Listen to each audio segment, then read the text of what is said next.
কি বছরের শেষে সেল হয়নি? আবার বছরের শুরুতেও সেল হচ্ছে না? আমরা ব্যবসায়ীরা মাঝে মধ্যে এরকম ভোগান্তিতে পড়ি যে মাসের শেষে সেল হয় না, বছর শেষে সেল হয় না, আবার বছরের শুরুতেও সেল বাড়ে না। সো এইটার কয়েকটি ধাপ আছে যেটির মাধ্যমে এই যে সেলটা বা মার্কেট যখন ডাউন থাকে তখন আপনার প্রোডাক্ট গুলো বা সেল রেশিওটা কিভাবে বৃদ্ধি করবেন। সাপোজ আপনার একটা প্রোডাক্ট সেল করছেন, এখন দেখা যায় আরেকটা প্রোডাক্ট আপনার স্টকে আছে, সেল হয়নি। বাট ওই টাকাটা যখন আপনার আটকে থাকবে আপনার বিজনেসে অনেক প্রবলেম হবে। আপনি কম প্রফিটে ওই প্রোডাক্টগুলো যদি সেল করতে পারেন সেক্ষেত্রে আপনার যে সেল রেশিও সেটা কিন্তু অব্যাহত থাকবে। এই কারণেই buy one get one free এই অফারের উৎপত্তি হয়েছে।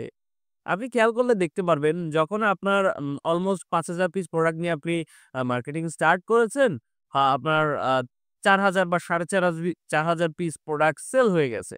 তখন ৫০০ পিস প্রোডাক্ট আছে।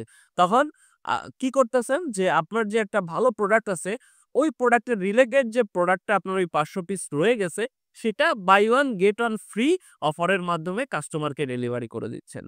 সো এইভাবেই এই buy one get one free অফারের মাধ্যমে বিভিন্ন অফারের মাধ্যমে আপনার যে সেল রেশিওটা আছে এটাতে হয়তো আপনার প্রফিট তুলনামূলক কম হবে।